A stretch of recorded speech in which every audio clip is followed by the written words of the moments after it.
wabarakatuh. Salam sejahtera bagi kita semua. Perkenalkan, saya Dian Puspitasari, dosen Prodi S1 Farmasi Sekolah Tinggi Ilmu Kesehatan Nasional. Pada kesempatan yang berbahagia ini, saya akan memaparkan mata kuliah yang saya ampu, yaitu nanoteknologi.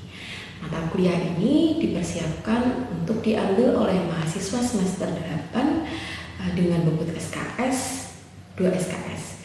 Adapun deskripsi dari mata kuliah ini adalah mata kuliah ini membahas tentang konsep dasar nanoteknologi, regulasi nanoteknologi dan nanoetik, nanofarmaseutika, nanosafety, liposom dan derivatnya, solid lipid nanopartikel, polimerik nanopartikel, nanokristal, nanosuspensi, self nanoemulsi dan self mikroemulsi. Selain itu juga membahas dendrimer dan karbon nanotube, nanonutrasetika dan nanokosmesetika, nanoporosilika nanopartikel, dan karakterisasi produk nanoteknologi. Mengenai capaian pembelajaran mata kuliah ini terdiri dari yang pertama, mampu menjelaskan konsep dasar nanoteknologi dalam upaya meningkatkan kemampuan pekerjaan teknis kefarmasian, mampu memahami regulasi nanoteknologi dan nanoetik dalam upaya meningkatkan kemampuan pekerjaan teknik kefarmasian, mampu menjelaskan prinsip nanofarmaseutika dan nanosafety dalam upaya meningkatkan kemampuan pekerjaan teknik kefarmasian, mampu mengidentifikasi sediaan nanopartikel menggunakan pendekatan berbasis data dalam rangka penemuan dan pengembangan obat, mampu menelaah karakterisasi komponen penyusun, metode pembuatan serta metode pembuatan sediaan nanopartikel menggunakan pendekatan berbasis data dalam rangka penemuan dan pengembangan obat, mampu menganalisis kualitas fisik sediaan nanopartikel menggunakan pendekatan berbasis data dalam rangka penemuan dan pengembangan obat, mampu mengidentifikasi sediaan nutrasetika menggunakan pendekatan berbasis data, mampu mengidentifikasi sediaan nanokosmesetika menggunakan pendekatan berbasis data. Mengenai pokok bahasan pada mata kuliah ini terdiri dari yang pertama, konsep dasar nanoteknologi. Pada pokok bahasan ini dijelaskan mengenai konsep dasar nanoteknologi, prinsip nanoteknologi, aplikasi serta manfaat dan klasifikasi dari nanoteknologi. Kemudian pokok bahasan yang kedua yaitu regulasi nanoteknologi dan nanoetik. Pada pokok bahasan ini mahasiswa akan belajar mengenai regulasi nanoteknologi dan nanoetik di dunia. Kemudian yang ketiga mengenai nanofarmaseutika dan nanosafety. Pada pokok bahasan ini mahasiswa akan belajar mengenai prinsip dan juga unsur dalam nanofarmaseutika dan nanosafety. Kemudian pokok bahasan selanjutnya yaitu liposom dan derivatnya.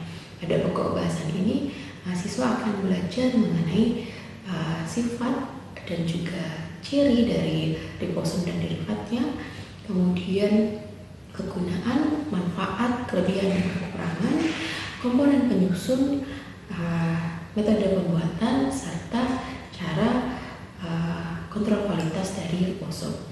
Kemudian pokok bahasan selanjutnya yaitu solid lipid nanopartikel.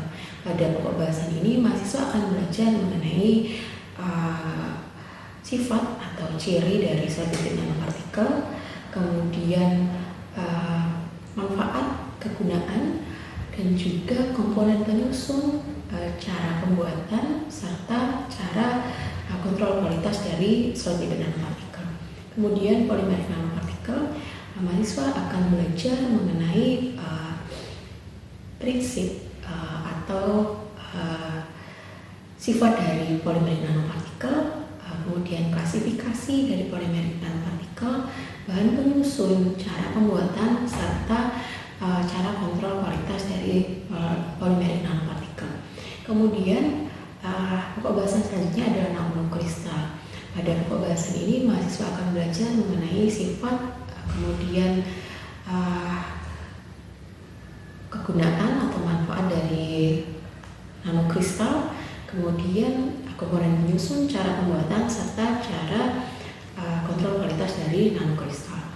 Selanjutnya nanosuspensi, mahasiswa akan belajar mengenai sifat kemudian karakteristik, kegunaan, komponen penyusun, cara pembuatan, dan juga cara kontrol kualitas dari nanosuspensi.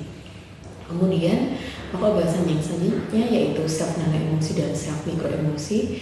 Pada pokok bahasan ini mahasiswa akan belajar mengenai sifat dan karakteristik dari self nanoemulsi dan self mikroemulsi, kemudian kegunaan dan manfaat, komponen penyusun, cara pembuatan, serta cara kontrol kualitas dari self nanoemulsi dan juga self mikroemulsi. Kemudian pokok bahasan yang selanjutnya yaitu dendrimer.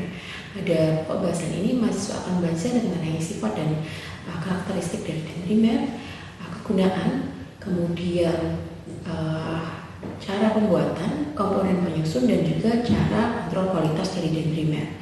Pokok bahasan selanjutnya adalah karbon nanotube.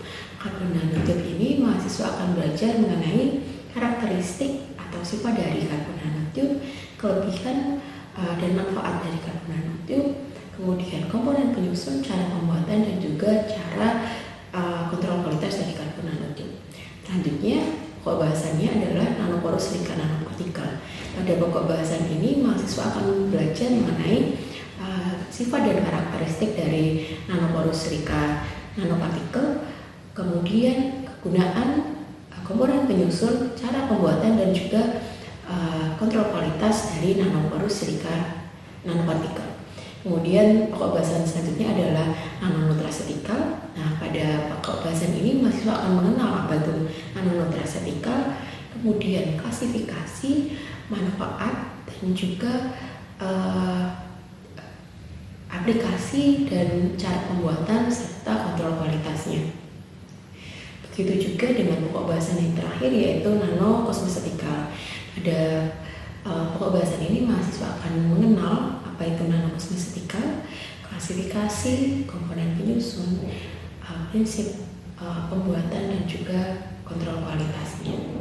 Nanoteknologi merupakan mata kuliah yang menerapkan proses pembelajaran berpusat pada mahasiswa atau student centered learning melalui kegiatan diskusi kelompok maupun studi kasus.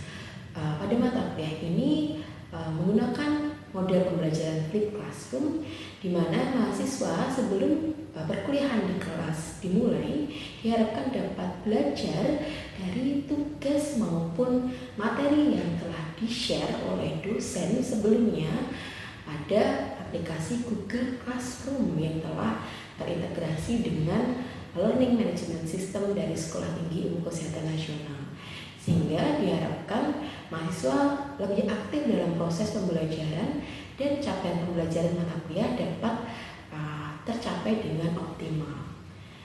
Interaksi antara dosen dan mahasiswa pada mata kuliah nanoteknologi terjalin baik secara langsung maupun secara tidak langsung. Interaksi secara langsung antara dosen dan mahasiswa terjadi pada saat proses pembelajaran di kelas dimulai, yaitu melalui komunikasi dan juga diskusi aktif antara dosen dan mahasiswa selama perkuliahan. Sedangkan interaksi secara tidak langsung antara dosen dan mahasiswa pada mata kuliah nanoteknologi ini memanfaatkan aplikasi Google Classroom yang telah terintegrasi dengan Learning Management System dari Sekolah Tinggi Ilmu Kesehatan Nasional, di mana pada aplikasi ini mahasiswa dan juga dosen tidak hanya dapat mengakses tugas maupun materi terkait dengan mata kuliah, tapi juga baik dosen maupun mahasiswa dapat berdiskusi aktif dengan memanfaatkan aplikasi atau fitur chat di dalamnya. Sedangkan untuk sistem penilaian atau asesmen pada mata kuliah nanoteknologi ini terdiri dari 3 komponen utama. Komponen yang pertama dengan bobot maksimal 30% adalah aktivitas partisipatif. Aktivitas partisipatif terdiri dari 2 penilaian, yaitu kontribusi keaktifan dalam diskusi dan tanya jawab dengan bobot 10% serta presentasi tugas dengan bobot 20%. Adapun tugas yang diberikan pada mata kuliah ini berupa telaah jurnal maupun studi kasus terkait dengan nanoteknologi mengenai penilaian baik kontribusi keaktifan maupun presentasi tugas telah berdasarkan pada matriks penilaian yang disusun oleh dosen.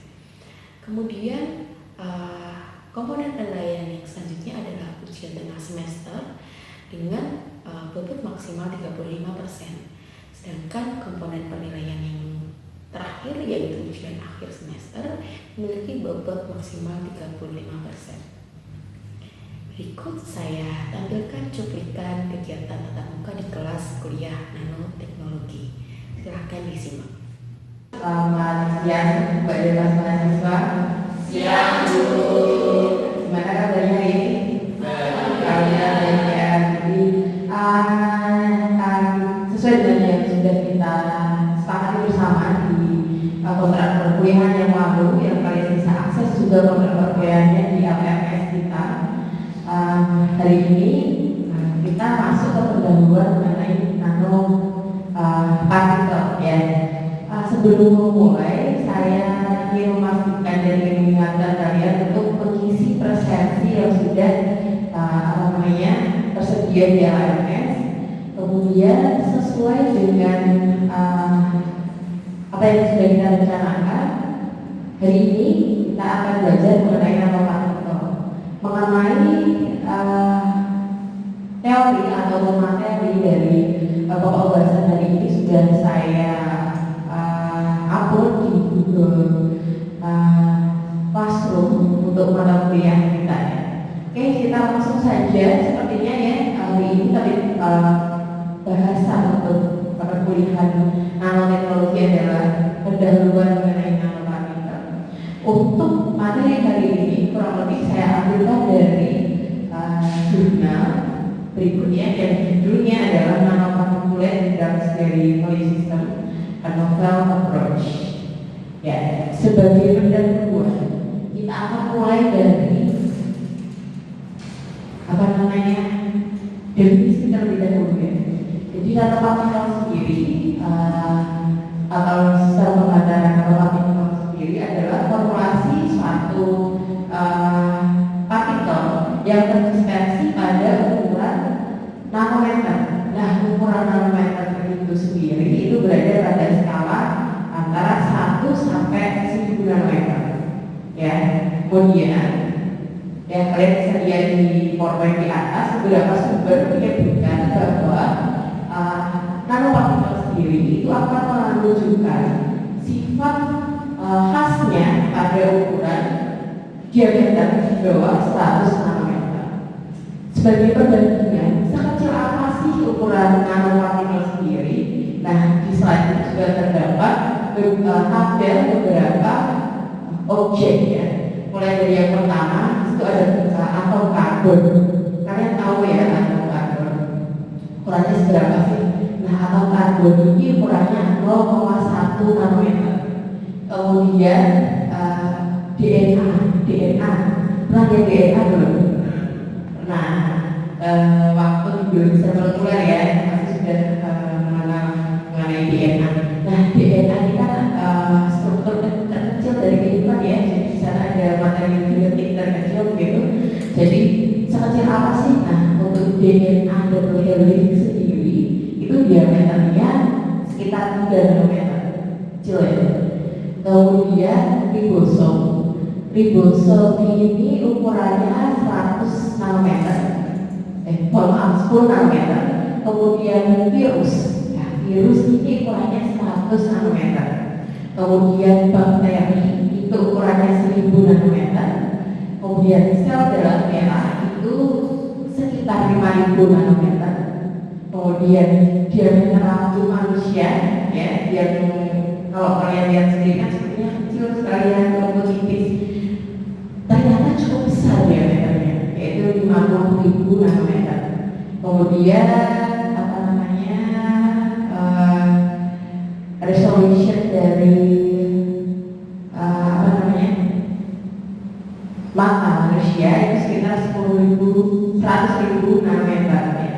Jadi bisa dibayangkan nanopartikel yang tadi disebutkan bahwa ukurannya itu berkisar antara 1 sampai 1000 nanometer, dia itu sekecil bakteri ya, atau bisa lebih kecil lagi. Oke, kita lanjutkan ke slide berikutnya.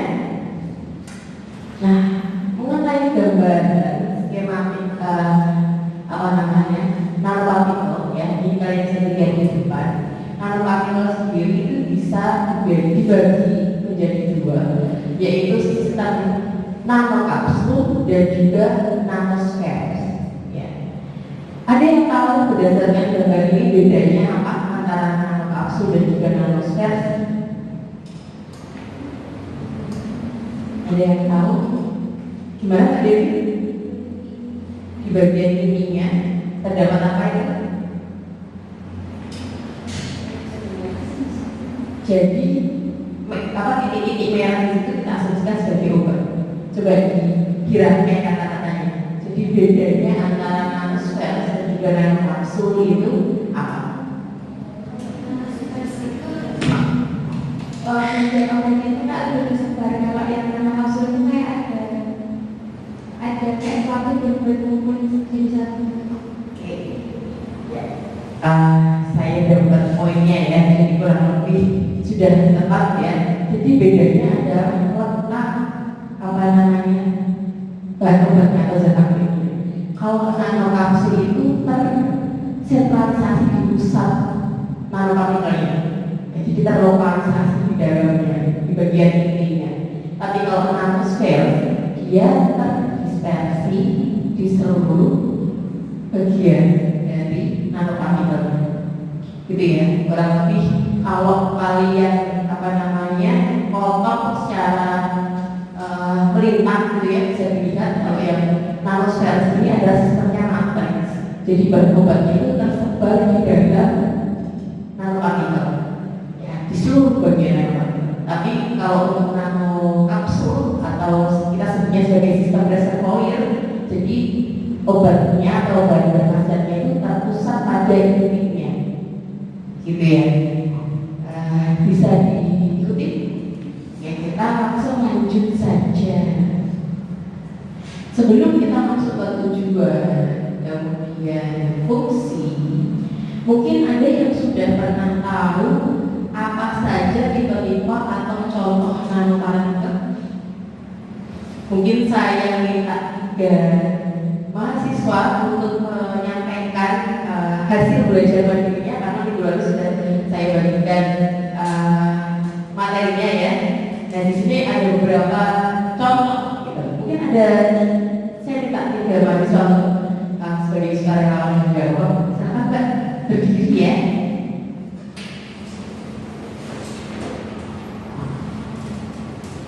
Pertama, mana kita ambil yang ini. Untuk yang pertama, solid liquid nanopartikel. Yang ini ya bagian atasnya solid liquid ya. Iya, solid liquid nanopartikel pertama terdiri dari titik yang berada pada fase padat sempatkan dalam bentuk emulsi memiliki diameter rata-rata tentang 50 nanomikrometer hingga 1000. Memiliki sifat yang unik diantaranya ukuran yang kecil, luas permukaan yang besar, radius yang besar, fase interaksi antar muka, dan memiliki potensi untuk meningkatkan performa farmasetika. Keuntungan dari nanopartikel solid liquid 19N adalah penggunaan liquid fisiologis tidak menggunakan pelarut organik pada proses preparasinya dan memiliki spektrum aplikasi yang besar, derma, oral, dan ekti. SLNS memiliki stabilitas yang lebih baik dibandingkan dengan liposom. Ya, lengkap sekali ya. Jadi saya hanya minta definisi, tapi sama Mbak Cinta disebutkan sampai ke kelebihan kurang. Terima kasih Mbak Cinta. Selanjutnya Mbak Dewi ya. Perkenalkan, hasil dengan Fitriani menyampaikan tipe nanopartikel itu salah satunya ada liposomes, yaitu struktur vesikuler dengan inti aqueous yang dikelilingi oleh lipid layer hidrofobik. Oke, ya. Ini yang kedua Mbak Dewi mencontohkan yaitu liposom ya. Ini sistemnya adalah lipid ya. Jadi lapisan ini ada 1 dan 2 kan? di atau dua ya, jadi ada dua lapisan titik ya. Jadi apa namanya, liposom di sini biasanya itu digunakan untuk membawa bahan obat yang apa namanya, prinsipnya punya struktur protein gitu. Selanjutnya tadi Mas yang di belakang sudah mempelajari. Contoh selanjutnya dari nanopartikel ada nanoemulsi.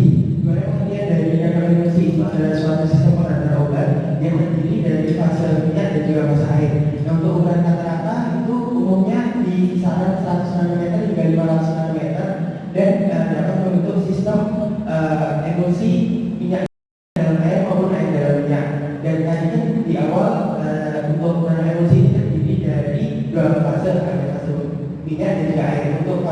Untuk menggabungkan dua fase itu biasanya digunakan surfaktan farmasetikal yang umumnya aman. Kemudian untuk minyak yang sering digunakan itu adalah minyak alami sintesis dan juga sintesis. Terima kasih. Terima kasih sekali Mas Doni ya. Terima kasih Mas Doni, Mbak Dewi dan juga Mbak Cinta ya. Tadi teman-teman saya sudah mencontohkan dengan baik sekali ya beberapa klasifikasi dari nanopartikel. Untuk hari ini kita cukup mengenal sampai 3 tadi. Minggu depan atau teman selanjutnya kita akan bahas lebih dalam lagi mengenai apa saja sih contoh-contoh nanopartikel. Tadi kan baru disebutkan 3 ya. Ada apa namanya, liquid solid nanopartikel, kemudian ada liposom, ada nanoemulsi ya. Sebenarnya masih banyak lagi ya, ada dendrimer, ada micelle, kemudian nanokristal, mesopolusi dan lain-lain. Kita akan bahas di pertemuan yang selanjutnya. Nah, sebelum kita beranjak lebih dalam lagi, kalian tadi kan sudah menyebutkan banyak sekali ya. Ada yang liposom tadi disebutkan berupa apa namanya, 2 lapis lipid, terdiri dari 2 lapis lipid. Kemudian apa namanya, ada juga yang nanoemulsi yang di dalamnya bisa memuat minyak dalam air ataupun memuat sistem air dalam minyak maupun minyak dalam air. Sebenarnya tujuan buat sediaan nanopartikel itu apa sih? Ada yang tahu sebenarnya? Ya, kita bahas satu-satu ya. Yang pertama, menciptakan sistem yang efektif. Kenapa sediaan nanopartikel itu jauh lebih efektif dibandingkan dengan sediaan yang berkurang di luar? Mungkin ada yang mau apa namanya, berasumsi itu ya, Mas Doni. Jadi untuk menurut saya kenapa obat dalam bentuk nanopartikel itu lebih efektif dibandingkan obat dalam bentuk sediaan lainnya, karena masalah absorpsi di dalam tubuh. Dimana kalau misalkan obat misalkan dalam bentuk tablet itu perlu adanya proses penghancuran atau degradasi dari obat tersebut yang kemudian itu nanti akan mengurangi absorpsi dari zat aktif yang ada di obat itu sendiri. Nah, tapi kalau untuk nanopartikel karena ukurannya sudah kecil, berarti lebih mudah untuk bisa oleh tubuh. Oke. Ada yang lain mau menyampaikan? Tidak ada. Oke, ya mungkin saya akan kita bahas ya. Terima kasih sekali Mas Doni sudah menyampaikan pendapatnya. Kurang lebih sama ya. Jadi kenapa dia nanopartikel itu diklaim lebih efektif? Jadi karena ukurannya yang sangat kecil ya, jadi berukuran nano ya. Kalau tadi diklaim kan sebaiknya atau diusahakan ukurannya kurang dari 100 nanometer. Yang tetapi ini ukurannya itu sekecil bakteri dan lebih kecil dari sel darah merah. Nah, ukuran nanopartikel yang sangat kecil tadi itu menguntungkan. Kenapa menguntungkan? Tadi ya, poinnya adalah di absorpsi ya. Mungkin kalau kalian mengenal metode absorpsi obat itu ada berapa sih? Ada difusi pasif ya. Difusi pasif itu yang berdasarkan gradient konsentrasi ya. Ingat ya. Kemudian ada yang difusi aktif yang menggunakan dan juga difusi terfasilitasi. Jadi menggunakan energi di dalam proses perpindahan obat dari saluran pencernaan ke peredaran darah. Tapi ada juga yang secara paraseluler ya. Jadi yang secara paraseluler ini jadi obat itu bisa apa namanya, masuk ke peredaran darah atau menembus ke apa namanya,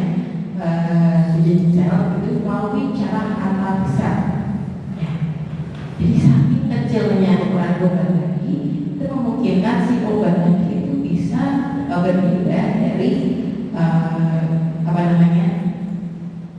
saluran pencernaan ke peredaran darah hanya melewati cairan antar sel. Nah, jadi metode ini juga yang dimiliki oleh obat-obat yang berukuran nano. Ya. Jadi otomatis obat-obat yang berukuran nano tadi akan diabsorpsi ya, lebih baik dibandingkan obat-obat dengan ukuran di luar skala nano. Jadi selain itu karena absorpsinya akan lebih mudah, gitu, otomatis ketersediaan obat dalam darah juga lebih baik dibandingkan dengan obat-obat konvensional. Selain sebab lain atau mekanisme lain, gitu. Karena ukurannya yang sangat kecil tadi memungkinkan obat-obat yang berukuran nano ini bisa sampai ke target aksinya. Nah, ini ada beberapa produk nanopartikel yang ada di pasaran ya. Kalian bisa baca sendiri, tapi sayang sekali ini yang saya kutip di sini adalah produk-produk yang belum dipasarkan di Indonesia. Ya. Kalian bisa baca nanti. Kemudian ini saya akan tunjukkan contoh pembuatan ya, contoh penelitian yang menggunakan metode top-down ya, untuk pembuatan nanopartikel. Ini adalah penelitian saya dengan Bu Saryati yang judulnya karakterisasi nanokolagen dari tulang dan kulit sawah ya. Ini adalah penelitian yang didanai oleh IPI ya, dari di penelitian dosen pemula waktu itu tahun 2021. Nah, di pada penelitian ini kami membuat atau mempresentasi nanokolagen ya, yang diambil dari kulit dan juga tulang kulit sawah ya. Untuk metodenya sendiri dimulai dengan mengisolasi kolagen dari tulang dan kulit sawah menggunakan metode asam basa, menggunakan enaloga dan asam asetat. Kemudian mendapatkan kolagen, kemudian dikecilkan ukurannya menggunakan metode sentrifugasi ya, pada kecepatan tertentu dan pada waktu tertentu. Nah, ini mendapatkan hasil yang demikian ya. Untuk ukuran partikelnya masih dalam skala nano, tapi tidak cukup kecil ya. Jadi pasti lebih dari 100 nanometer. Kemudian kita potensial juga masih belum terlalu baik gitu ya. Nanti kita bisa optimasi kembali untuk mendapatkan sepanjang gitu ya. Jadi ini sebelum saya berikan gambaran itu seperti apa sih cara contoh penelitian menggunakan nanopartikel.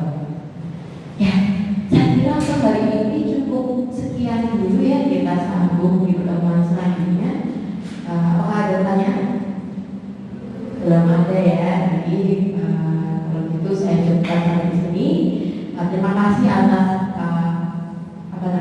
atensinya, kemudian aktifannya hari ini. Alhamdulillah, terima kasih sekali kalian sudah aktif mengikuti diskusi kita di